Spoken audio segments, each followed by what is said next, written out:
Hello Void, I am Agitated Crane, and today we are breaking down, reviewing, or whatever you want to call it, episode 10, I believe. I actually did not make a note about it. Yes, it's episode 10, titled Encounter with the Unknown, which adapts chapter 12 of the same title, and chapter 13, which is titled Versus. And I don't know why it is called that, but sure, why not? As you can see, I'm having uh, I'm having a new crush in the anime. But also I changed the cover um, for like static image that I use when not showing anything in the player or anything like that. So yeah, cute Tsuyu-chan here. We have a little bit of focus on her in this episode, but yeah, that's why I decided to go with this. So we start episode where we left last time, and that is that at the place where the villains are infiltrating U.S.J, which I deleted what it actually means. It's not Universal Studio Japan. It's something else. I forgot. Hold on. I think I have it in manga, right? Unforeseen Simulation Joint. Okay. U.S.J. It's basically an arena where we are going to fight the villains. And yeah, here we go. Right away, we realize that the communication is being jammed. And Aizawa orders people to stay put, and he also, well, actually, he tells 13 to evacuate the students, and he asks, what is his name? Kaminari, the lightning clad, to try to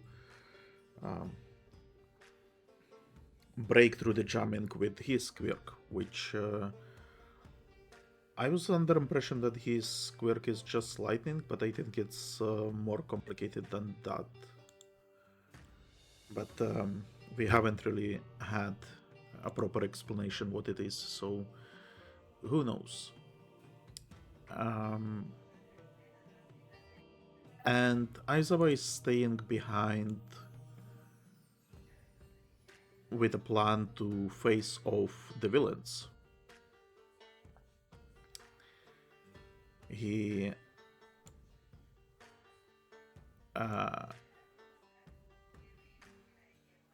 prepares to charge towards the villains, which, by the way, there are a ton of them. All of them look really weird, if I'm being honest. I don't actually. I wanted to say that they do not appear in manga, but that's actually not true. A lot of the characters that are drawn here are drawn in manga as well, but they really have this like what would you call it? Like a filler energy design. Like, look at this. The hairy arms woman, the slug claw man, the one-eyed demon, horny demon, the one-eyed horny demon, I guess. So yeah, I mean, I feel like they look kinda lame, if I'm being honest. But it's, I guess it's supposed to be like the background characters. Still, I would have maybe preferred them to be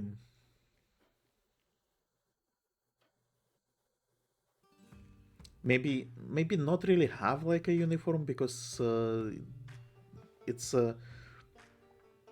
so when you deal with superheroes, they sometimes form teams, and so they would have like, I don't know, X-Men uniforms, Avengers uniforms, stuff like that, right? But then villains, even when they form teams, I feel like they still most of the time they use their own costumes, because the like one of the big um, themes um, there is that they are not good team players, so they retain their like individuality and stuff like that. So yeah, so I guess putting them into like uniforms is not great, but again, we I'm gonna repeat myself as to previous episode where I was talking about Morlocks, that the villains basically all of them look to have the, there are no like people with just, I don't know, fire quirk, for example. No, all of them are these weird looking people. So it's kind of strange, I would say. But whatever. So Izuku intervenes, I guess. Well, not really intervenes. He says to Aizawa that there are too many of them, and his quirk is only for. So the way Aizawa fights is he suppresses the quirk with the eyes. So he looks at the person, he suppresses their quirk, and then he uses his bondages to restrain them. And Izuku says that this is not like a best fighting style to fight like a horde of villains.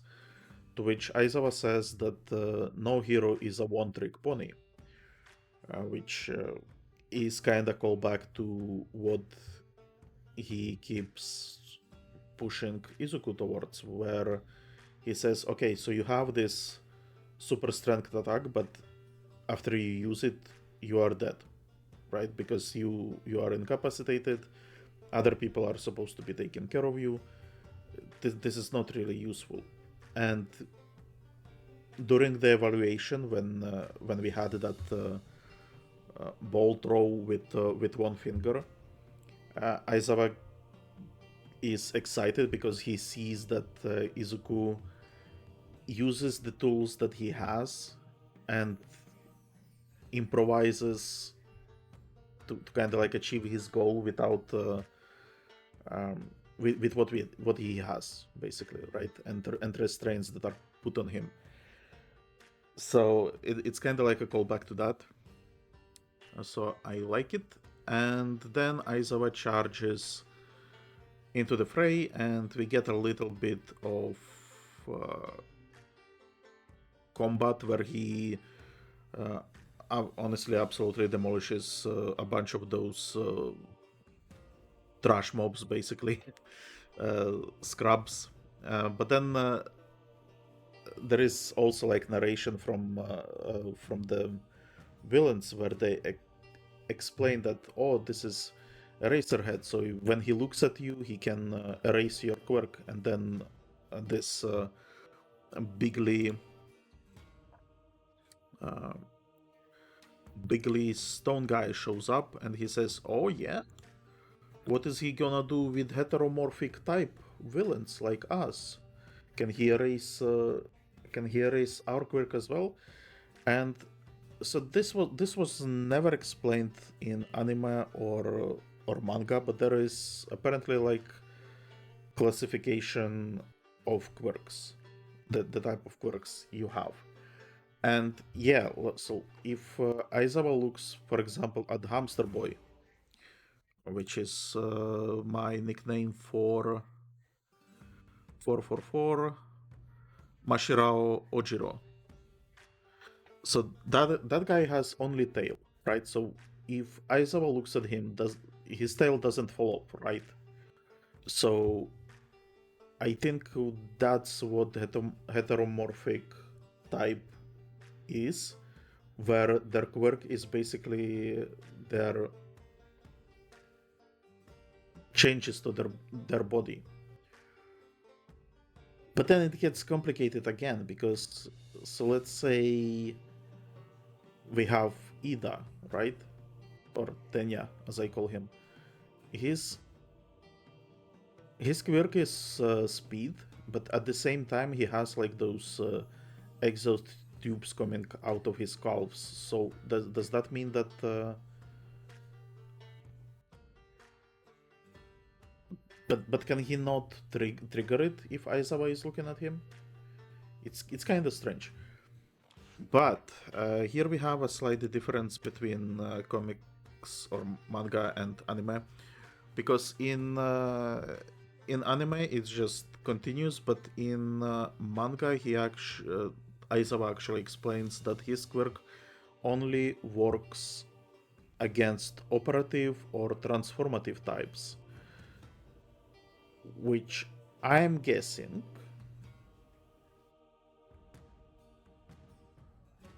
I'm trying to think about other characters that we have met so far, and I will try to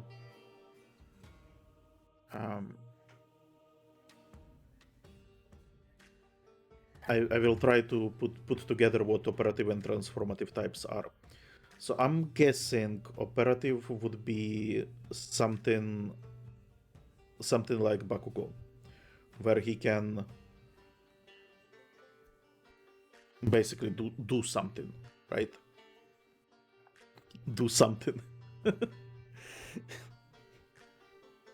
Have I mentioned that I'm a writer? Do something. So basically, he can trigger his quirk at will. I think that's operative. So he can operate something. Transformative would be that you use the quirk to transform, and I think the only example we have seen so far.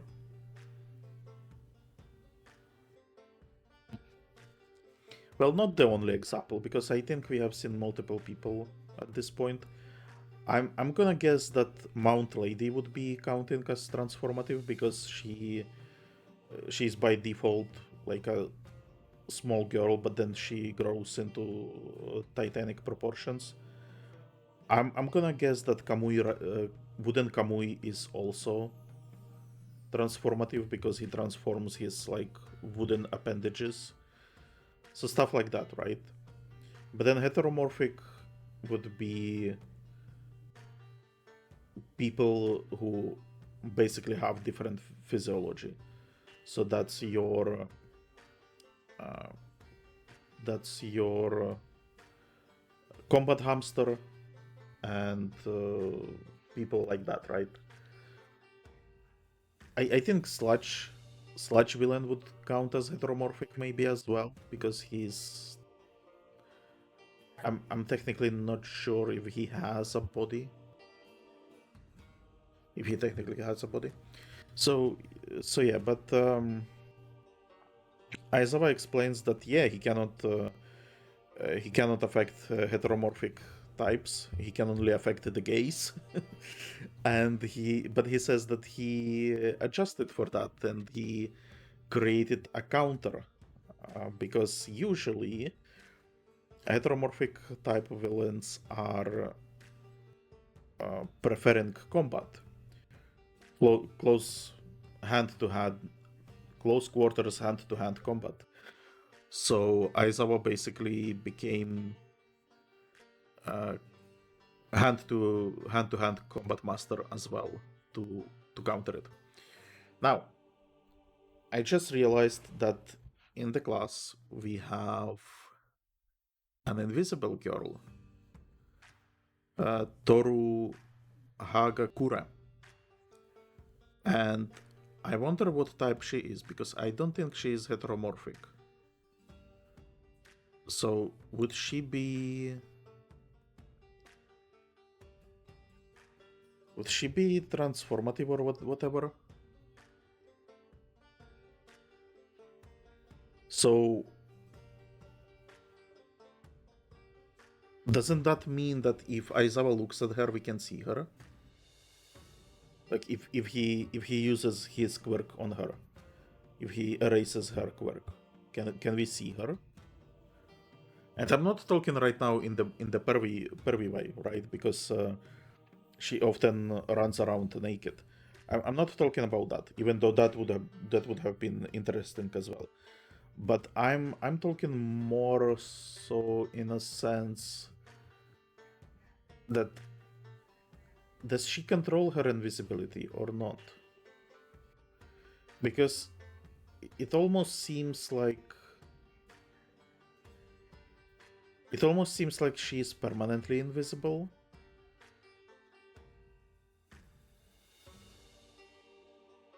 But it feels like an ability, not like change to the body type, right? So unless you go like with an explanation that her skin is somehow different, heteromorphic, or whatever the term is in this world, and then so she's invisible because of that. But if not, if that's just her being like constantly using that quirk, then does she mind that people don't see her? That do other people mind that they cannot see her? And it would be kind of curious to if we will ever see her, because I'm kind of curious how she looks. And again, not in the pervy way. I'm more so thinking about like the curse, right? Because it's kind of like similar to, well, not similar really, but if you think about Rogue, for example, from X-Men, she can't touch people.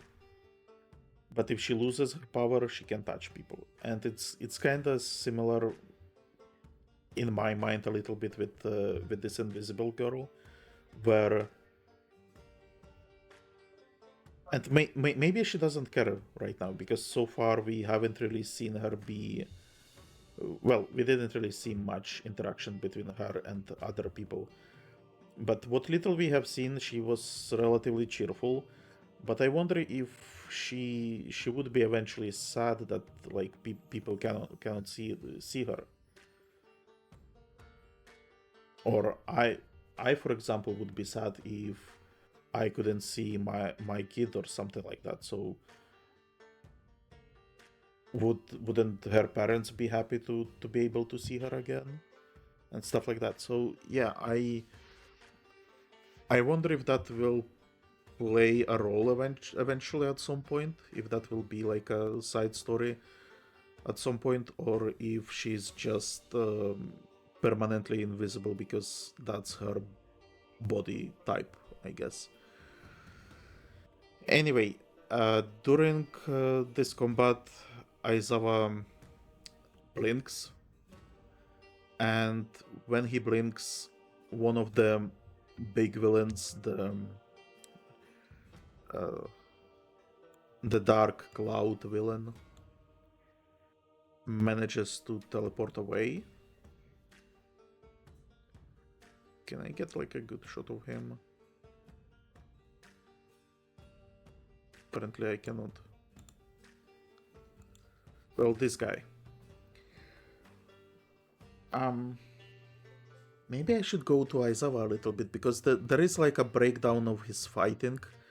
I'm not sure if I really should comment on it for now, but it's there is like an analysis going on from the villain side, where they say, oh, he wears glasses so we cannot tell where he's looking, so he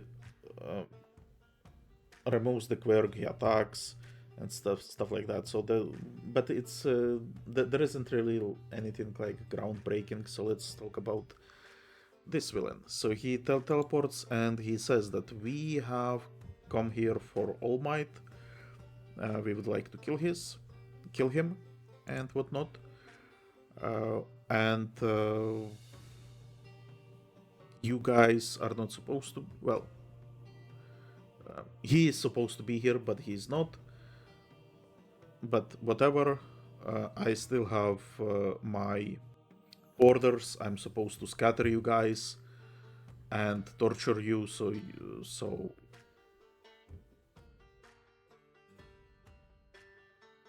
well, so it's again a little bit strange with the translation, because in anime he says that he is here to torture them, but in manga it's more so like this flowery language. When he teleports them away, he says "Write in torment."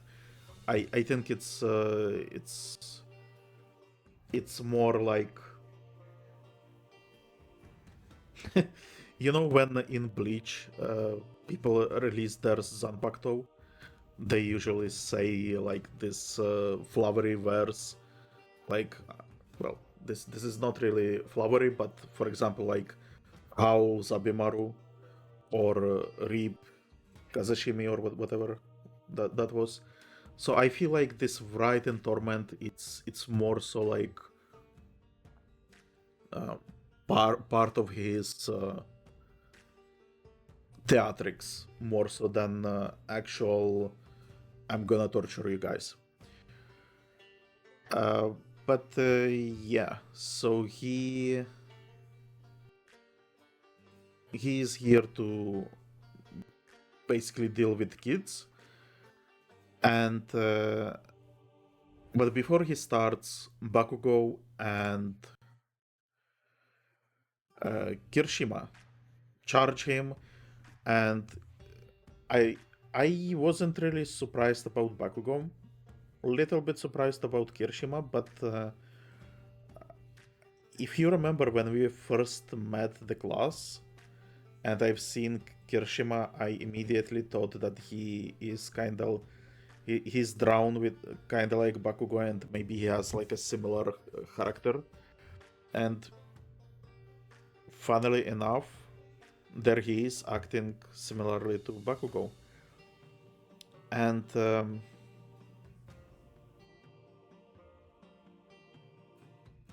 I'm happy to see that they are together, kinda, because previously Kirishima was with Kaminari, and Kaminari was the one who was kinda teasing Bakugo in on the bus ride. So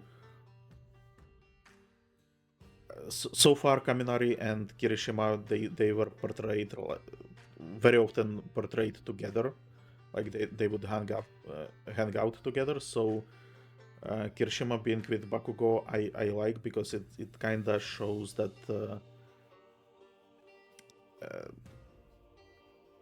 like the groups that are being created are not that fixed, and the fact that Kaminari doesn't really like Bakugo, or it seems so far that he doesn't like Bakugo, doesn't reflect on Kirishima not working, doesn't translate to Kirishima not working with Bakugo. Obviously they charged on their own, probably, but when they get teleported, they get teleported together, so they will have to work together. And I think their quirks even would work well together, because Kirishima has hardening quirk, and Bakugo has those explosions. So I think Kirishima is basically going to be immune with his hardening to the fire, which means that Bakugo can go absolutely nuts and not worry about Kirishima taking like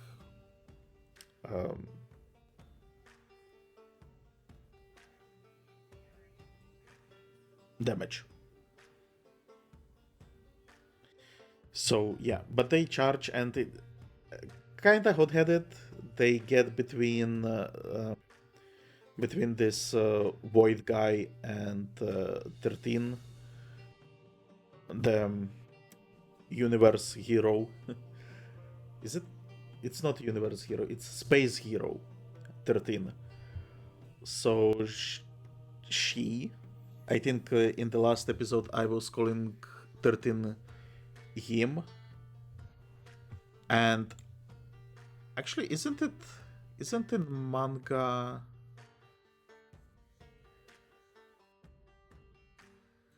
Well, in manga they say him, he as well, but I'm pretty sure the voice actor is a girl. And so I'm kind of now going to be speculating that 13 is a girl. Which means, however, that when we had the shot of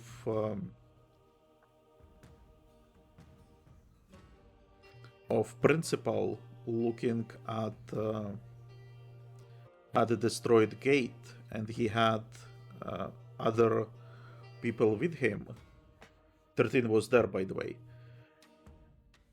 It means that all the people with principal were girls, which means that principal is a pimp. But anyway, yeah. So 13 can't really act right away, but I'm not sure if anything could have been done there anyway. The void guy begins to do something. Everyone gets engulfed by this darkness,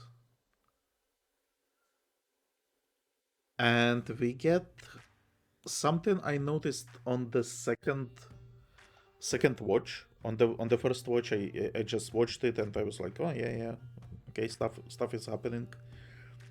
But on the second watch, I realized that Tenya finally reacted heroically, because he basically rushes and saves people from this cloud. Can I get like a shot of it maybe?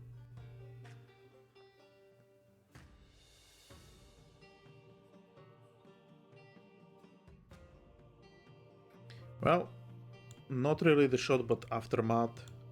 So he basically gets the closest guys, which is Uraraka and Sato, I think. Yeah, Sato. So he takes them and he rushes them out of this cloud, so they stay here. But then the cloud basically warps the space, and everyone is teleported into different locations.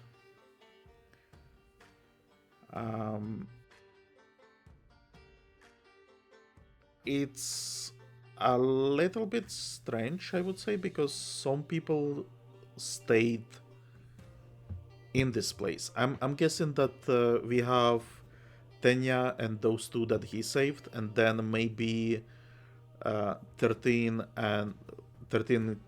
was immune to this teleportation, and she saved some people as well, or protected some people. Or maybe it was intentional for him to keep like 13 and maybe a couple of kids with her, maybe. But the majority of the class is basically scattered around U.S.J. Battleground. And specifically, we switch to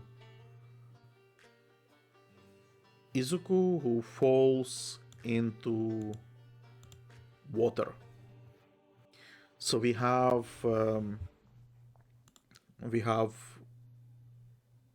flood scenario, if I'm not mistaken, called the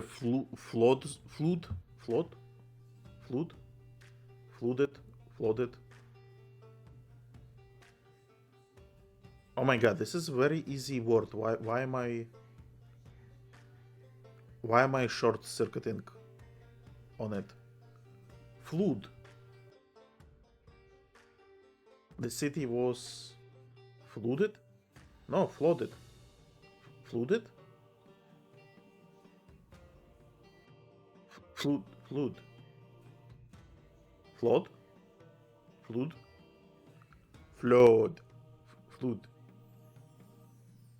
Oh my god. Well, okay. It's basically water zone. And I wouldn't even say it's a water zone.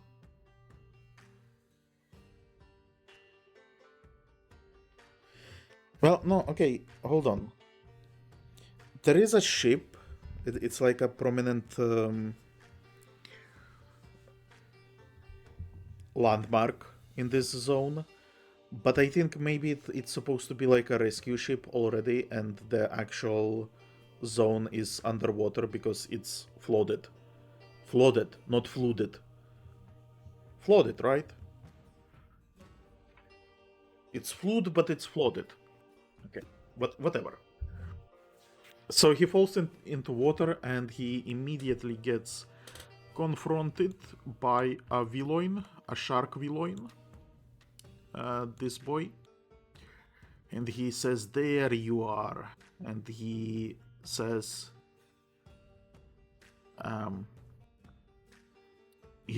"Sayonara." And then the absolute unit shows up. Tsuyu-chan is here, and she rescues Izuku from the shark boy. And yeah,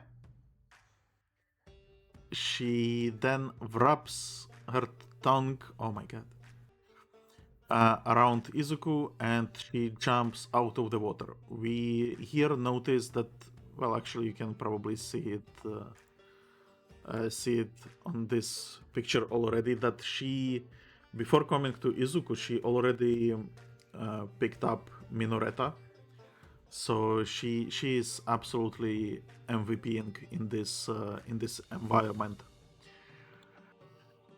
So yeah, she jumps out of the water with both guys, and she puts Izuku on the ship right away. And then we get this shot where Minoreta says, "You know, even though you are a frog, you kinda have big tits." And he rubs his cheek on her tits. Yeah, Minoreta is a mood. A little bit pervy, but I don't know. I like that he's saying what I'm thinking, I guess. So she puts Minoreta on the ship as well. She climbs on the ship and they regroup while kind of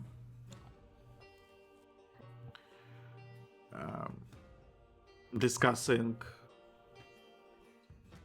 what the situation is. Comparing notes, if you will. So Izuku mentions that it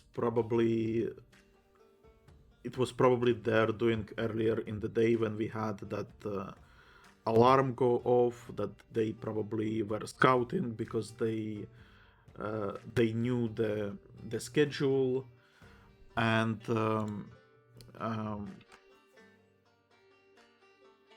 so they expected All Might to be here, right? So they knew the schedule of the classes and stuff like that.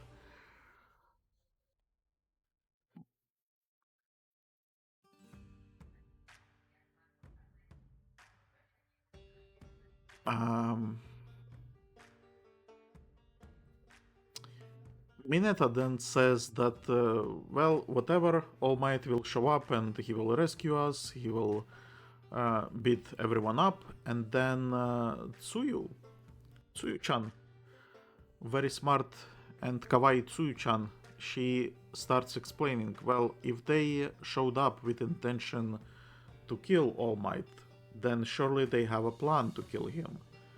Because why would they show up here just to get beaten? And if they can defeat All Might, then they are probably strong enough, and they said that they will deal with us as well, because it's supposed to like draw out All Might, and that they are going to torture us and stuff like that. And so even if he shows up, can we hold out until he appears? And if he appears, will they defeat him? And then can we survive it and stuff like that? And so Minoreta is like completely shook it, and yeah, he starts screaming and whatnot, and Izuku starts to think again, like, why? Well, he starts to consider why would villains want to kill All Might. And honestly, good question, because many times when we consider villains or like evil characters,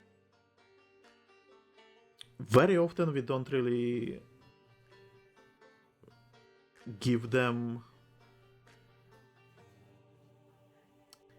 It's not like we don't give them agency, but it's kind of like, oh yeah, they are evil. Of course they are doing it.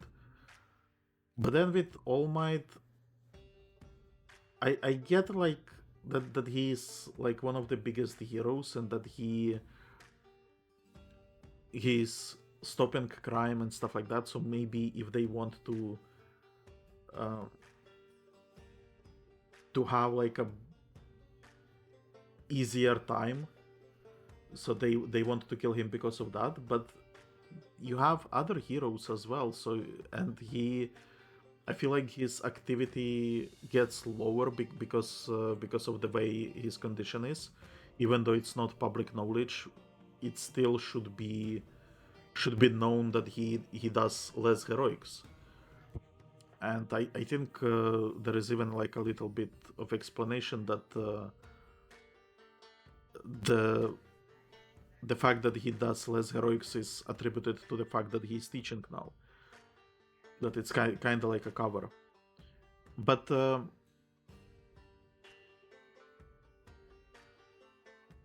so are they just evil? That seems silly, right? So they have to have some like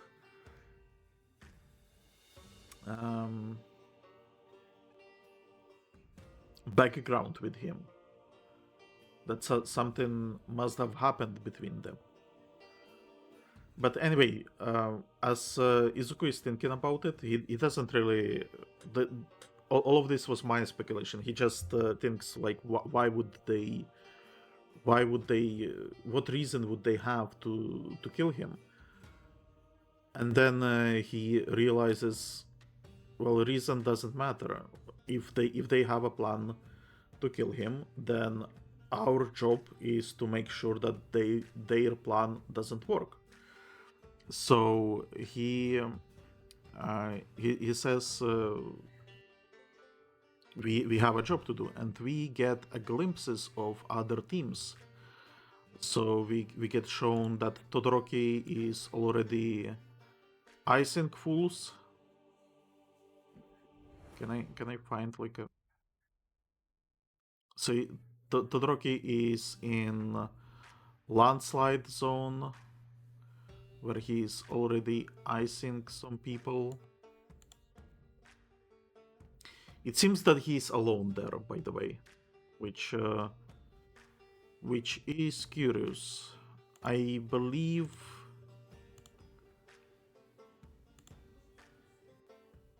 did they already talk about it? Well, it doesn't matter. I will talk about it right now. because it's kind of like it's all happening at the same time. So I'm just gonna continue. So Izuku, as they are trying to come up with a plan and try to think what to do next, they realize that it's likely that they don't know what their quirks are, because otherwise they wouldn't put Tsuyu-chan into water zone, because she's a frog, so she would thrive there. If they knew what her quirk is, they would probably put her in an area that is less suited for her. So if they put it, for example, in the fire environment, she wouldn't do well there, right? So it seems that they have the information about the teachers, the schedule, like they scouted a little bit, but they don't really have intel about the students. So we kind of have an advantage there. And so we get glimpses of the zones, because kids were basically scattered over different hazard zones. We have Izuku, Minoreta, and Tsuyu-chan in the water zone, flooded zone,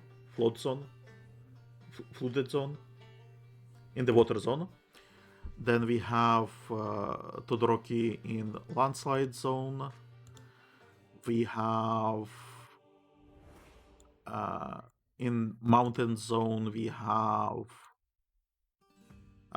Kaminari and Momo, and the girl that we haven't really got introduced to yet. But the girl with USB earlobes, she was working with Kaminari in previous exercise, so maybe they already have like some teamwork established. About Momo though, we see here that she can produce weapons out of her body,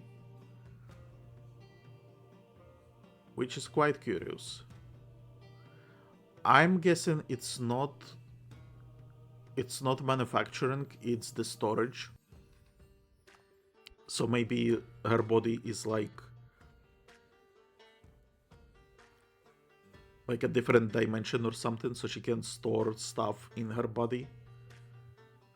I think that makes more sense than she can produce whatever weapon she wants. So we got these guys in mountain zone. Then we have combat hamster in fire zone. I think I skipped Bakugo and Kirishima in collapse zone. I think those guys are... There is absolutely no worry about them. Because collapse, it means that shit is going to be falling apart. Bakugo is just going to be destroying everything. Kirishima has hardened, so he is safe. And I think she's good in combat as well, so there you go. Hamster Boy in the fire zone, kind of worrying, and also he's there alone. But at the same time, I get a feeling that he is like a combat specialist or something. Because his quirk is just the tail. And just the tail... With just the tail, he managed to pass the entrance exam. So I think he will do well.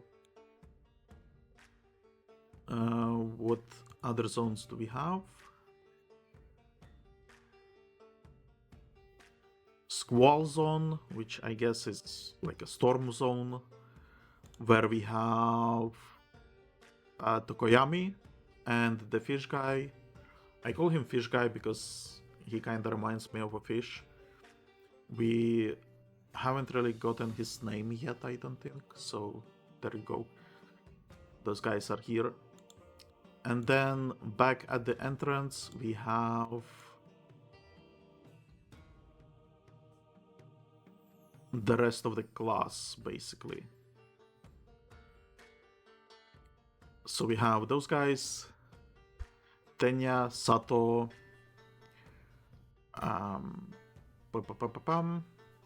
Mezo Shoji, and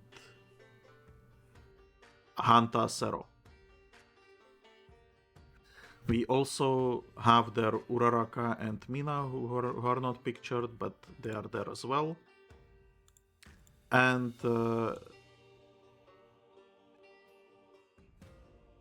yeah, so that is the themes for the upcoming brawl, I guess. We then switch to All Might resting, and he is trying to call Aizawa and 13, and he says the phones are disconnected, you cannot reach them. At this point already, this is extremely sus. I'm guessing that Japan is more strict with phones. So for example, if you are a kid, I'm guessing you are not allowed phone in the class. I'm guessing you have to leave it in a locker or something like that. But during my school years, it was, and in my schools that I attended, you always had the phone on you. So, and we know that All Might is friends with Izuku, so he can call him as well. So he cannot reach Aizawa, he cannot reach 13. Already this is extremely suspicious. At this point he should be trying to call Izuku, and if he cannot reach Izuku either, then he should know something really bad is happening. And I know that he is in a bad shape, but he should be letting other members of the faculty know that 2 of the teachers cannot be reached by phone. And I'm kinda upset that he's not doing it. But he kinda rested and then he prepares to go, but he gets interrupted by this gem of a person. And he says, "Who am I? Am I a mouse? Am I a dog? Am I a bear? Well, whatever I am a principal." Okay? And he is, well, the principal of the school. And what's curious is also that All Might calls him sensei, which is Japanese for teacher, which means that this man bear pig used to teach All Might. And I have a little small questions. All Might, when Izuku asked him if it's possible to be a hero without Quirk, All Might said that he doesn't think so, that the life is dangerous and stuff like that. This guy, he seems to have heteromorphic Quirk, right? So he is transformed into this creature. Unless he also has some crazy energy powers or whatever, I don't see this guy being too useful in hero business, aside from like scouting, running around and stuff like that. So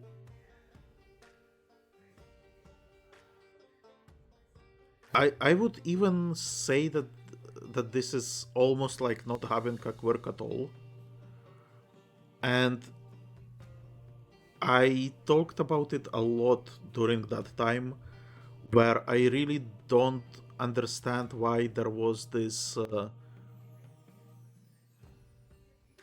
misconception that to be a hero you need a quirk. To be heroic you need a quirk. And now I don't even I'm even more confused, because if this is All Might's teacher, then shouldn't at this point All Might know that size and flashiness of the quirk doesn't matter? That you have to be a hero, that you can't be a hero no matter what you are. You can be heroic. But is this not like an active hero? Is he like just like theory hero or whatever?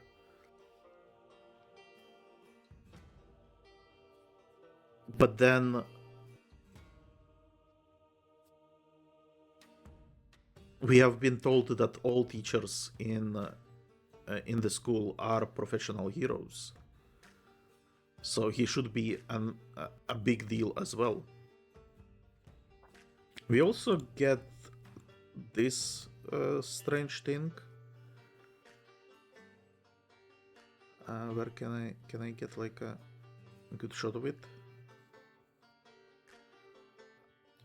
So All Might sits down and he kind of makes himself small, I think, to talk with the principal, and I'm not sure about the reason. Like if it's oh, you're so cute, I'm getting smaller. It's kind of like, ooh, you know, ooh, so small, so cute. Or is it like, you are my teacher, I don't want to tower over you? But it's a cute moment, I would say. And then the principal starts talking about the way All Might acts, that he uh, on his way to school he resolved 3 incidents, and he says that he actually rambles a lot. I think he rambles even more than I. But he talks about the fact that All Might has this condition. He's mentoring his successor, and because all of this, he accepted the position at school because he needs to slowly remove. I'm paraphrasing, but slowly, basically, he basically needs a reason to explain to the public why he's removing himself from active heroism. And so he also continues that he understands, but like there are other hero agencies in town, so those incidents could have been resolved by other heroes, and that I know that I offered you this job, but you accepted, so you should act accordingly, and stuff like that. And then he even begins to pour some tea. So this is apparently my spirit animal, because I am sipping tea right now.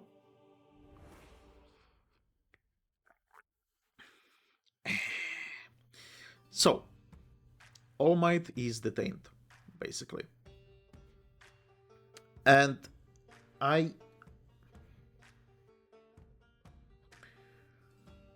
feel like All Might really should have told principal that he cannot reach 2 of the students. It's like a lot of times with All Might, I am unhappy with some of his decisions, and I really don't want to be, because we see that he is heroic, he is optimistic, he's doing everything well. I wanted to say that he's doing everything right, but that's not it, because he seems to have an issue with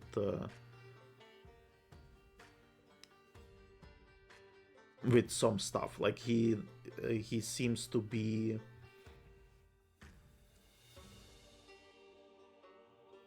I don't even want to say impulsive, because I don't feel like it's impulsive.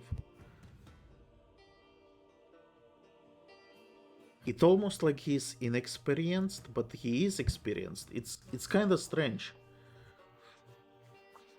And maybe the fault is with the writer, where he writes those scenarios to basically create drama. But I feel it damages All Might's character. Right? So we have multiple examples where he gave his quirk to Izuku, but did not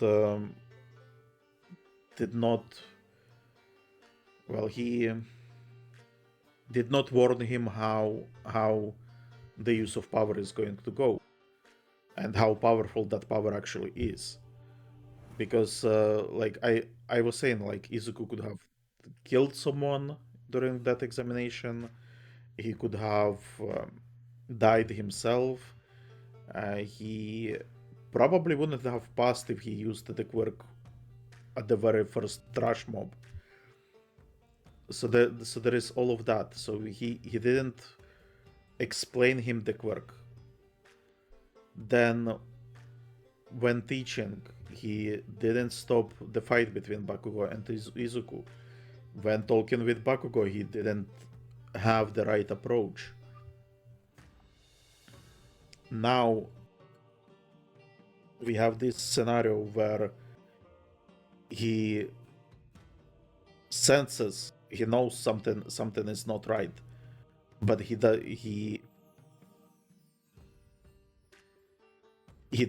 continues talking with principal as if it was a regular day and nothing is happening. So it's really kind of strange to me.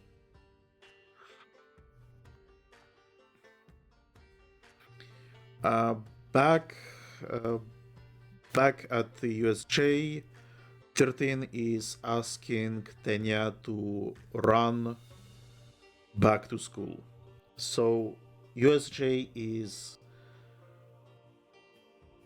my interpretation was that it's outside of the school, but it's kind of clarified that it's still on campus, but it's like a remote area on campus. So okay, and it's so remote that they had to take a bus, which I guess it makes sense. The school is supposedly like absolutely massive, because they even have like parts of the town recreated, where they had the entrance exam and one of the previous tests, not tests, lessons. So yeah, I guess it makes sense that it's massive. So they give him this job, and it sounds like it's going to be like a marathon situation, you know. If you are familiar with the story of marathon, so there was this messenger that was sent back to um, somewhere. I am actually not familiar with marathon story, apparently, but I think marathon was a guy, if I'm not mistaken, and he received a message and he had to deliver that message, and so he ran like a crazy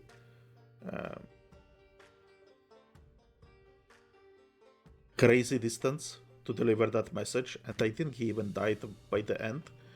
But that became a discipline in Olympic Games because of that, because of that feat, and the marathon itself became a thing because as a tribute to that guy who delivered the message. So I'm guessing we are so far away that he will have to run. But at the same time, one second.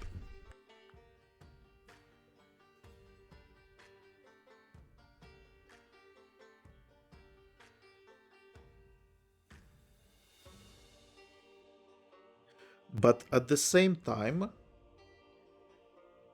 the jamming, the jamming is supposed to be happening in this U.S.J location.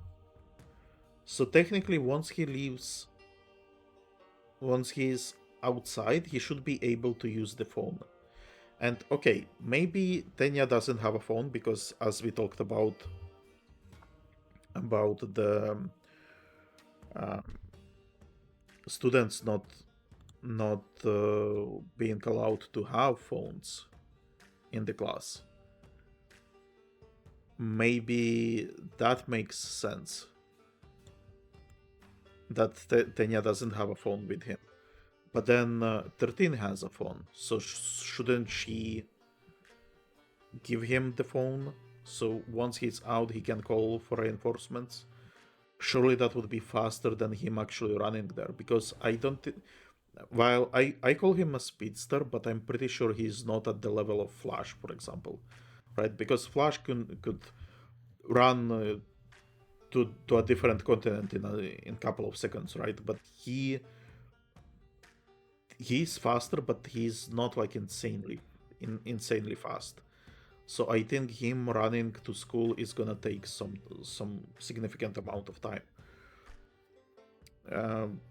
Tenya at first doesn't want to go, but then he gets convinced by everyone else that this is like very important, and 13 saves. Please use your quirk to save us all. So he at first saw it as running away, but then 13 recontextualizes it like, no, you are not running away, you are running for reinforcements. We cannot handle this alone. We need saving. You have to be the messenger to get us reinforcements so we can be saved. And so Tenya prepares to run, but the Void guy, he says, "Oh God, you guys are stupid. You basically you are discussing your plan in front of me." To which point 13 opens one of her fingers and she starts sucking.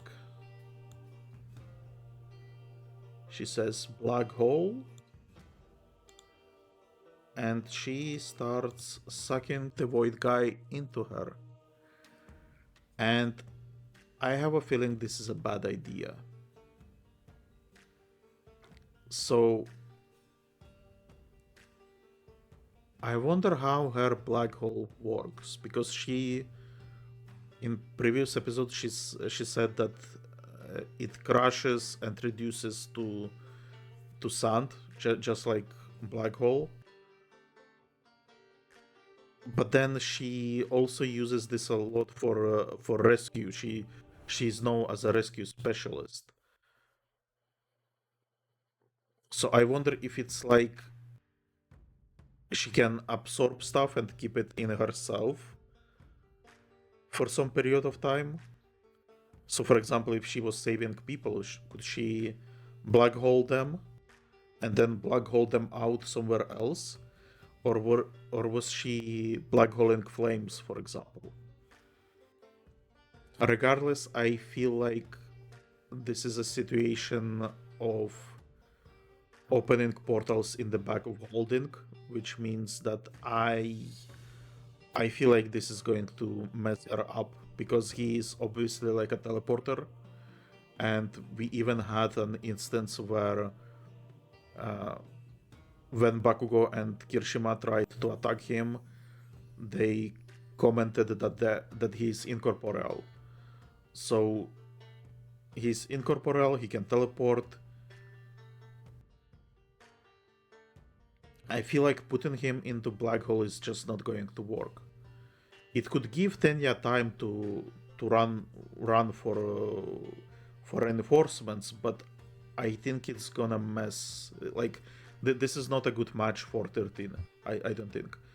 And again, I'm speculating that she is going to die because she is getting a lot of with great power comes great responsibility moments. For example, here with Tenya, she said, "Save us all. Use your quirk to save us all." So anyway, back with Izuku, the team discusses their quirks so they can create a plan, right? And so Tsuyu-chan explains that she can jump really high. I actually wanted to show you the graphics that we got. Come on.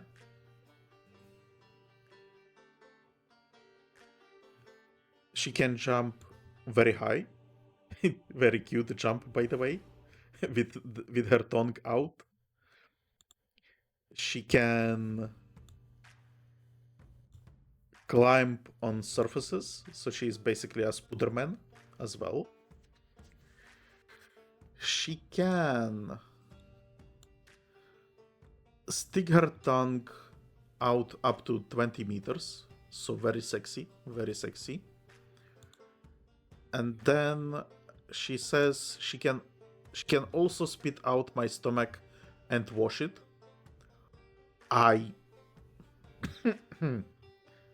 You what? Is that something the frogs do? They can spit out my stomach and wash it.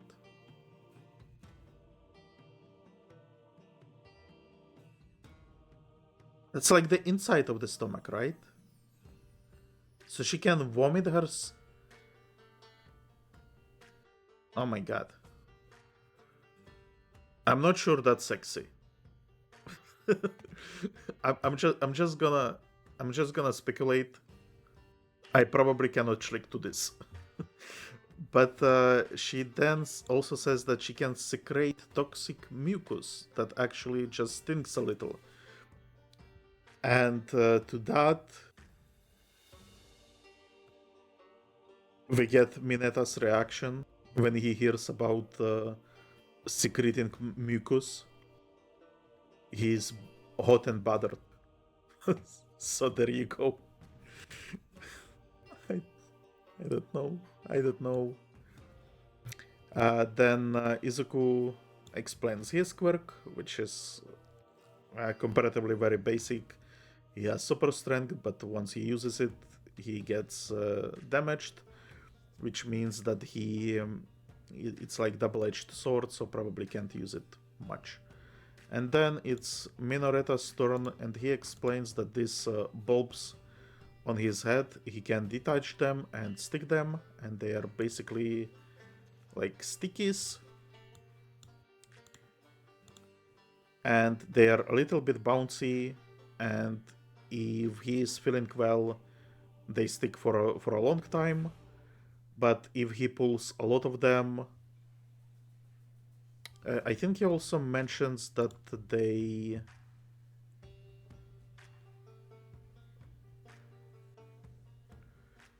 bounce off of his body, but they stick to other people and to surfaces. But he also says that if he pulls too many of them, he will start to bleed. So it's kind of like his hair, I guess. But it's like detachable hair. And if he uses to match up with, he starts to bleed. And yeah, that's it. That's his quirk. And we get this reaction from the rest of the class, which honestly, same. Right now, I'm not seeing the usability. I'm sure I will be proven wrong. But even during evaluation. Like, he used it to bounce around, but I really like I don't feel this is a strong quirk for combat. I'm not even sure it's good for support that much. It's I guess it's good for incapacitation, and we later get like notes from the writer, and that's basically how he passed the exam, by incapacitating droids. So I guess I guess there could be some use of it. But anyway, the ship begins to sink because the villains start destroying it, and so they decide to act. And so Izuku channels his inner Kachan. He jumps out, yells "Shine!" and he prepares to attack. And the attack he uses is this one. So he uses two fingers instead of one for the ball. So he uses two fingers, and he does Delaware Smash, which there is, I guess, explanation with physics how it actually works. I'm going to be honest, I am not good with physics, so I cannot confirm or deny if it works that way, but basically as he hits the surface, can I get like maybe like an explanation so I could kinda steal it?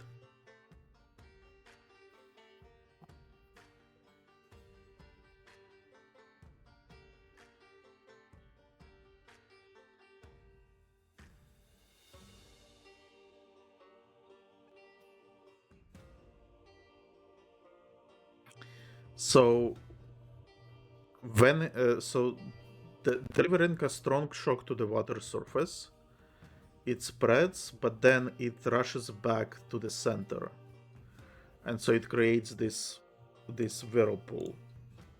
Again, I can neither confirm nor deny that it is how it works, but basically the villains are getting dragged into this whirlpool, and Tsuyu-chan jumps out of the ship with Mineta. She also catches Izuku with her tongue, and Mineta, seeing all this and being inspired by Izuku, he starts ripping his poles off from his head and throwing them at the villains. So it sticks to the villains, and the whirlwind mushes them all together, and they stick to each other with those sticky bulbs, and basically they end up being stuck together completely, and our heroes escape. So their first challenge was complete, I guess.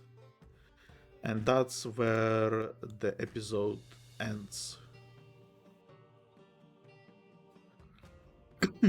Sorry. So yeah, there you go.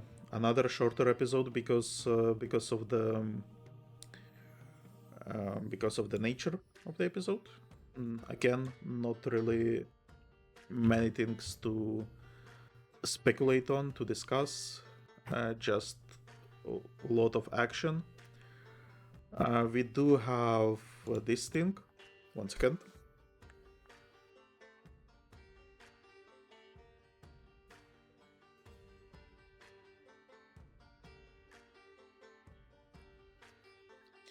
So we see this is a sketch of Asui, and we have some notes here.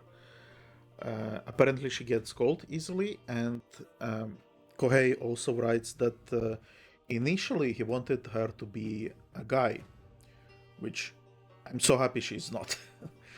But he then realized that there is like a huge sausage fest in the class, that he needs basically more girls in the class, and so he gender bent poor frog guy into a girl, which is kind of funny because isn't that how Jurassic Park happened?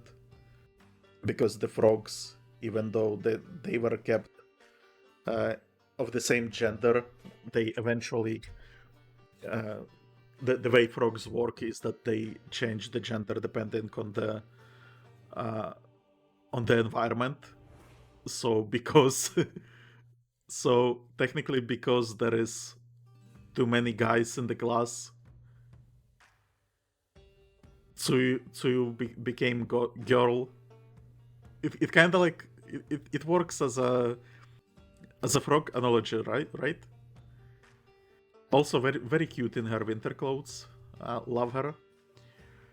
Um, hope she's not a trap.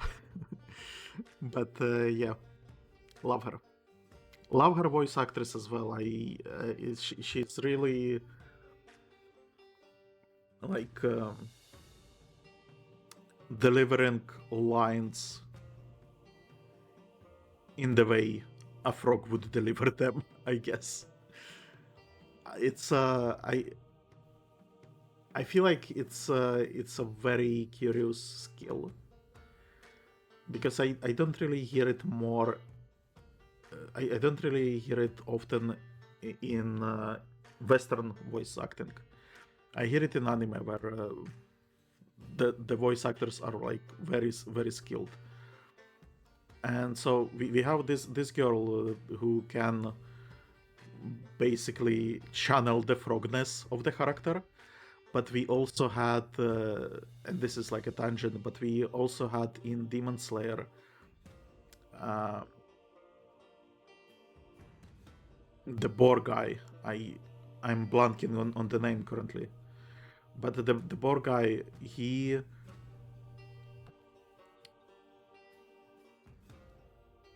didn't always sound like that, but at the end of the Mugen Train arc,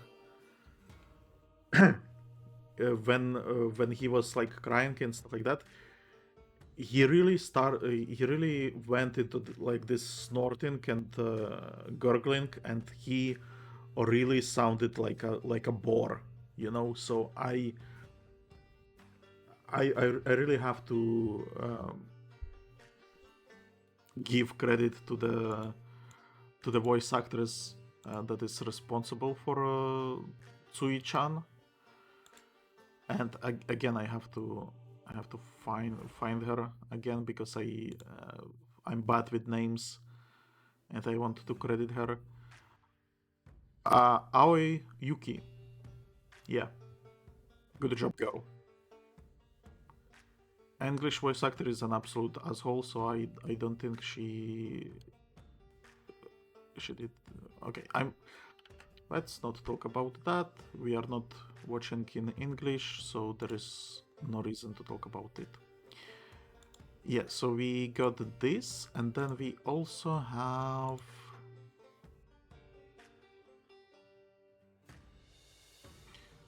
notes about Minoreta. Minoru Mineta. Did I call him Minoreta?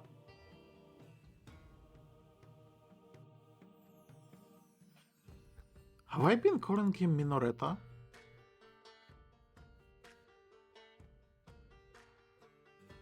No, surely I have been calling him Mineta. Well, whatever.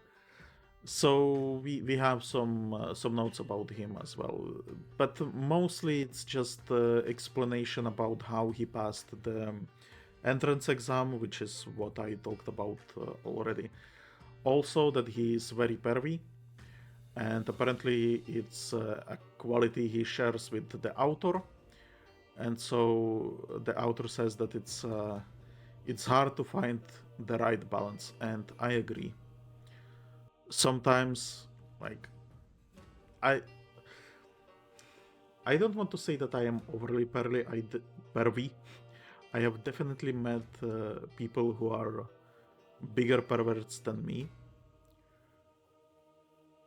but even my level of pervertness is difficult to balance. Like sometimes, and very often it's not like meant as a perverted thing. It's more like, I guess I'm familiar with a lot of perverted stuff, and so I would sometimes I would like to make like a perverted joke, but I'm worried about pushing it too far, you know. So, uh, but it's also like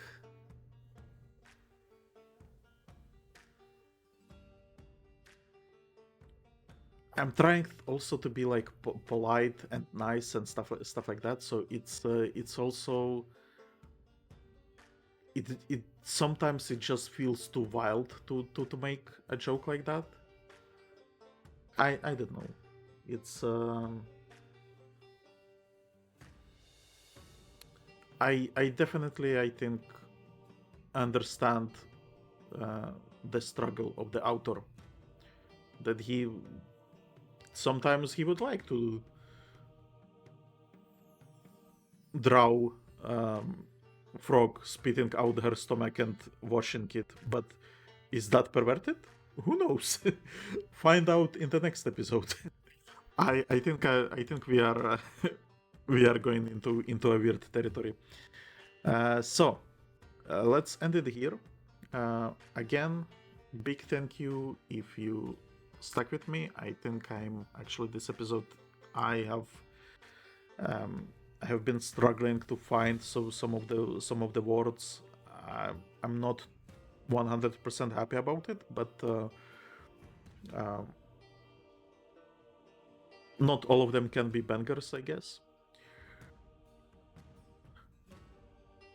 And yeah, subscribe to the channel, clench your buttocks, Detroit smash the notification button, Delaware smash the like button, and I will see you in the next video of the Russian bot review, where we will be, I guess, watching the fights between other students.